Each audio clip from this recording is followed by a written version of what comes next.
I love Kill la Kill and 3D brawlers, at least when they're good. So you can imagine how excited I was when this game was announced. I remember first hearing about this game around the same time My Hero One's Justice was also getting hyped up, but while that game had, well, not good character skinning from every screenshot and footage I saw, Kill la Kill If looked incredibly similar to the anime from every promotional material I saw. It's actually one of the reasons why I bought a PS4 last year in late December. It was being published by Arc System Works, a company I very much respect, so if there was any game that I wanted to be good so that my emotional investment and expectations could satisfyingly be met, it was this one. Now, because I'm a cheap ass motherfucker, I didn't buy this immediately after it was launched. Further down the line, I was lucky enough to get this for 20 euros, so we're here. I guess to break the tension, I might as well just state my overall opinion on the game. Is it good?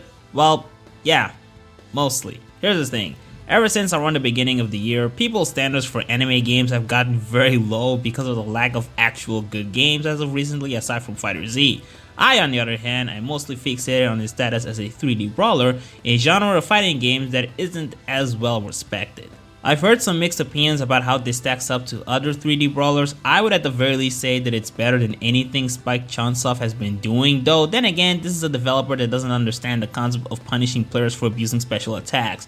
Though I will say that the way Kill la Kill If went about it was a little bit unexpected. For the simple fact that you can't charge your SP GOG manually, you have no choice but to allow it to charge up naturally and by itself. Now this alone already allows for more restrictive usage of special attacks than I was expecting, but it gets even worse when you realize that counters use the exact same GOG with the exact same requirement, which is 2 bars. Now, back when I was only playing the demo, I thought this was a little too costly and felt like 1 bar should have been the amount necessary to counter players. But the more time I spent on this, the more I realized this is actually not that much of a big deal. In fact, it can lead you to interesting scenarios where you have to choose between stopping yourself from taking damage or having enough power to inflict on your opponent, and this kind of decision making can be influenced by various things, such as both of your health GOGs or how successful the opponent has been at dealing with special attacks in comparison to normal square or triangle attacks, stuff like that. There's also the fact that some attacks, particularly these special attack breaks, often bypass guards and it's not always easy to dodge them, especially when you have Ryuko, for example, whom you can move her around while the attack is activated, or Nonon, who has a sound blast that will change direction, essentially limiting your field of escape. Or even worse, Gamagori, who occupies an extreme amount of space with his indefensible attack. Furthermore, some special attacks require a brief scene to be played before it goes straight to the opponent, which often takes us away from the camera, so I think that limiting its usage also prevents constant breaks from the fight. Speaking of which, this is a game that's really well designed and animated. The stages, while not having very complex set designs, the quality of the background art is great. Very reminiscent of the show's aesthetic with captivating background concepts. The aerial dimension is also different depending on the stage, though it's worth noting that they don't have like complicated shapes or anything. We're talking about a difference between a rectangular stage and a somewhat round arena, so it's not too crazy, but it's still interesting. Especially when you take into account the ranges of some of the characters' attacks, which can sometimes be influenced by where they're staged. Although unfortunately, the number of arenas present in the game is not very pretty and I would have wished for more. The characters of course also look perfect, although some of them have outlines with inconsistent thickness on some areas which can look jarring sometimes, though this is not a big deal. One thing that took a while for me to get used to was the animation style. They seem more committed to replicating the 2D look of anime, including replicating the techniques used to work with the limited animation. This can especially be seen during introductory sequences like the one where Ryuko is just standing still with her lips flapping with little variations. I mean, I was used to seeing this in something like Fighter Z, but that was because the game had a 2D perspective that kind of makes me forget this is animated with CGI, which isn't the case with Kill la Kill If. There's no way I can convince my mind to associate this with 2D animation, which isn't helped by the fact that other anime-based 3D games that I'd played were a little more embracive of the 3D animation. Although eventually I did get used to this and even learned to appreciate the effort put into capturing the visual identity of Kill la Kill. Plus, the game is very well animated overall, and there's a lot of detail put into the way everything is presented. Like how Ryuko's unironically called special long range attack features the popping red text, very recognizable trait of Kill la Kill, or even just the movements of the characters. Recently I saw gameplay footage for the upcoming One Punch Man A Hero Nobody Knows, and I was absolutely bored by the movements of the characters. Unlike for instance in the Storm games, where many of them are dedicated to the classic Naruto run. And now we have this game where characters have specific unique walking patterns based on their personalities, like how Non skips whenever she walks, or my personal favorite, how whenever Nui step dashes, her entire body rotates like a cardboard cutout, exactly like in the anime. And then there's this that I don't even know how to explain, but I love it anyway. It's a type of goofy stuff that I like to see. Also fun noting that when Nui moves, she opens her mouth while smiling and with her eyes closed until you stop walking, which is a cool detail.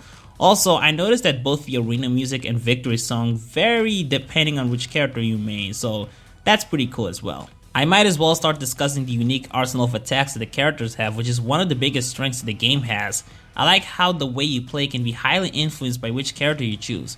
For instance, Satsuki and Ryuko are more preferable if you're more of a close range guy, and as for the opposite, someone like Non is more ideal.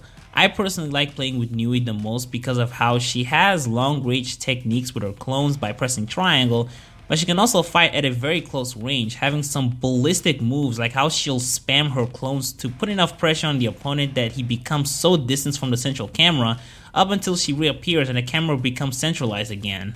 Her guard break changes significantly depending on where you're located, mainly if you're either performing a ground or air attack. I also find it interesting how, if you perform a homing dash, she can only attack one time before the combo is over, unlike other characters where you can normally perform a combo after approaching your opponent with a homing dash. So if I had to guess, this was meant to balance out the fact that she's both a well-equipped close range and long range fighter. Although this is actually an easy to deal with issue, all you have to do is either use her double ganger to hit the opponent at least once and then hit square to be at close proximity with a combo connected, or just double tap X, which on that subject, I noticed that double tapping X is exclusive to approaching your opponent, unlike for instance in Storm, where you have to aim to your opponent in order to do that, and the range is still limited. While this might be a convenient way to connect air combo, I do kind of wish I could choose the direction of where I want to double jump. I'm just more used to fighting with this liberty, especially in Storm, where double jumping sideways is even more practical than sidestepping using R2. Although this might just be a preference thing.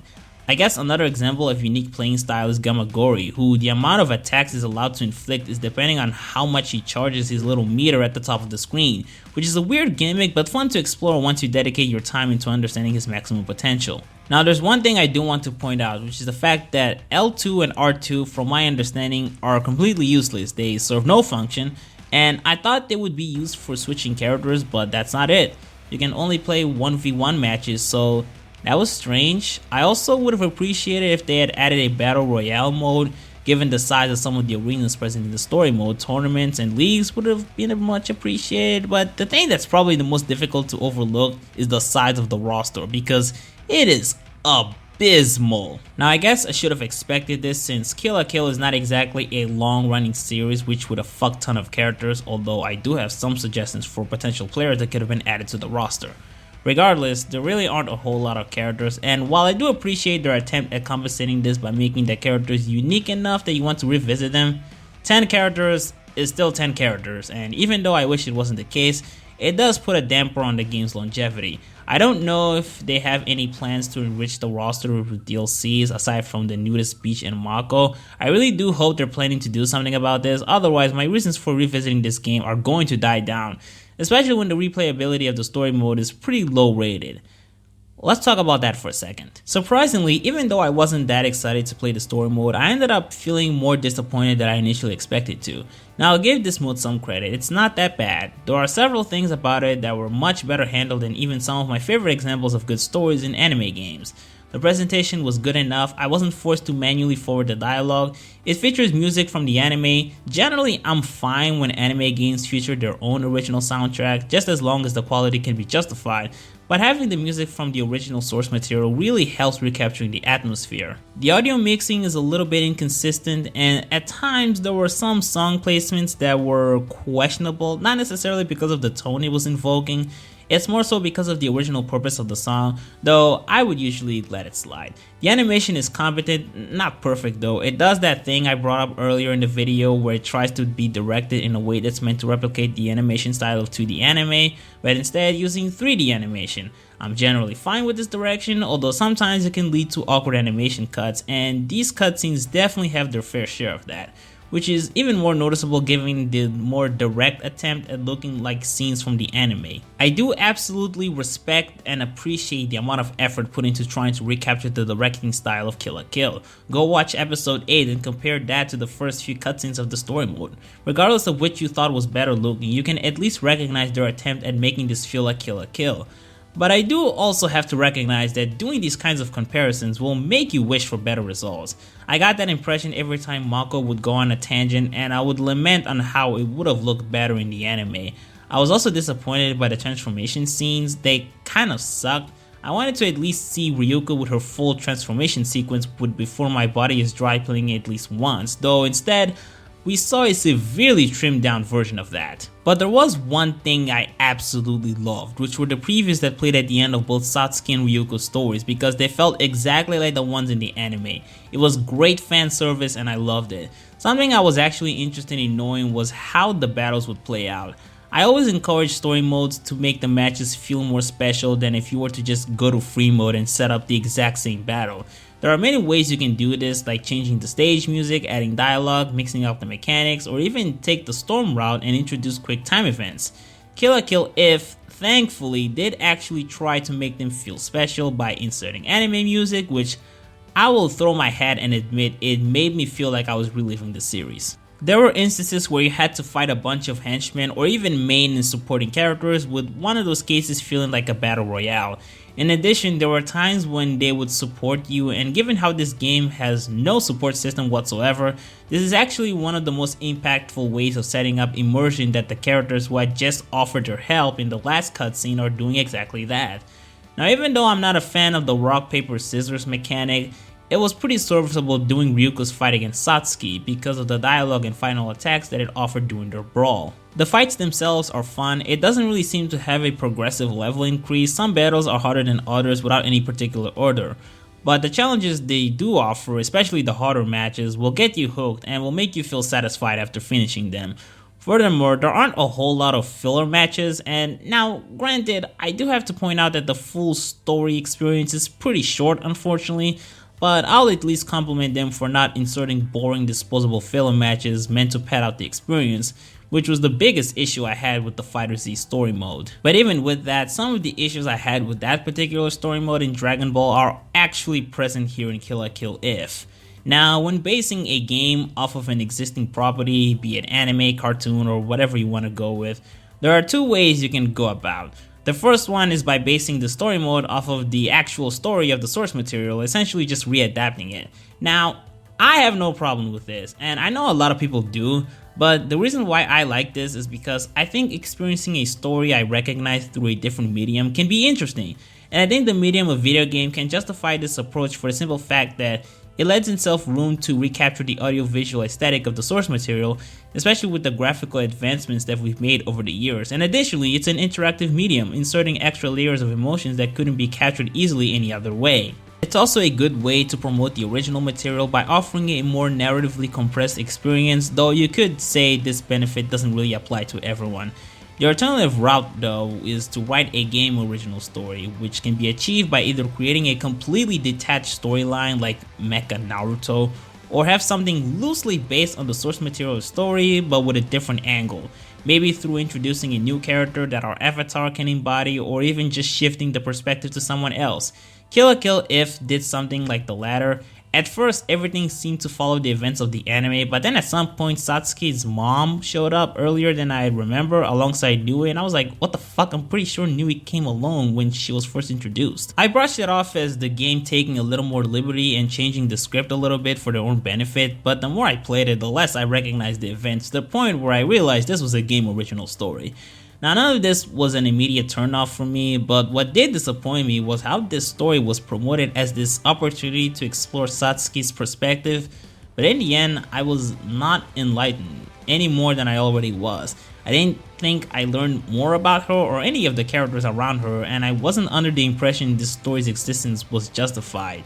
Now, Kill la Kill is a weird story where in order for you to even fully understand what the creators were trying to communicate thematically, you might have to dig in more than you probably thought you had to, so maybe there's more I could explore if I were to take some time to dissect the events, but From what I got out of it, it felt kind of meaningless. It wasn't even that it was devoid of things to get out of it, but none of it I felt like I wouldn't get out of watching this series. But hey, this is probably not the last time I'll let this sit with me, so don't be surprised if I come back with a different perspective. At the very least, I can say the mode was engaging, and maybe it helps that I like seeing these characters, and its pacing did also play a role in making me not lose interest.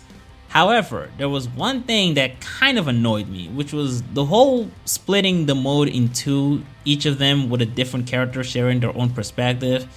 And see, this is the reason why I never got to finish One Piece Burning Blood, cause I fucking hate this approach. Not only because I personally prefer when a sequence of events feels linear and progressive. I mean, imagine you just got done finishing one side of the story and then another one gets unlocked and you have to repeat the same series of events. Like, remember how tragic it was seeing Luffy's brother die? Well, you have to experience that again. Like, what kind of retarded emotional roller coaster is this? I also hate repeating matches, which props to Kill la Kill for not making me do that. Storm Generations made us go through that, and it was super annoying. Like, the amount of times you had to see Sasuke fight Itachi eventually just kind of became a meme.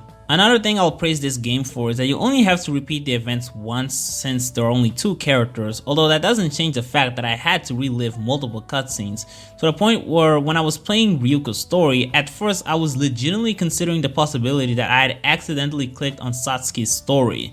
I was also not a big fan of the subtitles. There were points where the translation wasn't fully accurate, which I can only assume it's because the subtitles are primarily trying to match the dub voices that could have taken more liberties in their attempt at localizing the dialogue. This might not bother many people, but I was often getting distracted by the inaccurate translations, though then again, I went through the exact same thing with Fighter Z, so I can't say this is a new problem that I haven't dealt with in the past. But there's actually another problem which is even weirder, and that is that every time in the middle of a sentence, whenever the characters would break, maybe via a coma or something, the text would disappear and reappear later as if we were forwarding the text, but that was not the case. It was the exact same one. It was really weird. I mean, at least this didn't prevent me from following the text in the end, but it was still a strange phenomenon. On a minor note, at some point Ryuko said freaking instead of fucking, even though this has a 16 rating, and I'm pretty sure I read her using the word pussies at some point. Though maybe this was intentional and they really wanted her to say freaking, which, alright I guess. I mean, I guess I should talk about the rest of the modes. I don't really have much to say about the online modes. They both seem pretty functional. I haven't experienced any lags or really terrible latencies that have even at times caused the game to crash, which I wish this was just a joke or an urban legend, but this has actually happened to me with other games. It's disgusting. This game only has ranked and player matches, nothing of the likes of traditional tournaments or leagues having their own modes, which is a shame, but whatever, I'm not gonna dwell on it too much. There's an interesting mode called Covers Challenge that's actually a little bit fun, where it's all about fighting against the covers in order to break records. Now, one downside to this is that you'll spend a long time with your character in each match, having to resort to repetitious attacks over and over again, which can drag a little bit, though of course this doesn't apply to a challenge that involves a time limit. It also doesn't help that the enemies are complete fodders, so it's not like taking them down requires strategic thinking or something. These are more so endurance tests with the purpose of setting up, breaking, and even rivaling records among your friends, which is legitimately fun, even though I think this would be a more exciting mode to revisit if I had switchable characters that would allow the dynamics of my offensive power to be a little more diverse. I do kind of like the fact that players can have finishing blows that are exclusive to these kinds of matches, which does incentivize you to experiment with the cast of characters.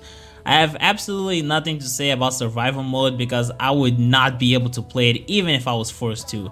I would probably take it more seriously if I hadn't started off by dealing with a trash tier AI difficulty. Now there's another mode that I actually love, which is Gallery, where I can purchase figurines, cutscenes, soundtracks despite not featuring all of them, things that felt very reminiscent of the classic PS2 Ultimate Ninja games back when earning Ryu coins meant a lot more than now, where I honestly just don't give a fuck. Although my personal favorite set of media present in the gallery that you can unlock is the voice library, featuring lines told during matches like introductory speeches or the trash talk present during the rock paper scissors brawl. But there are also bonus audio sections where the voice actors talk very briefly about whatever subject the audio files are about. Now, because I played the game with Japanese voices, I don't fully understand what they're saying for the most part.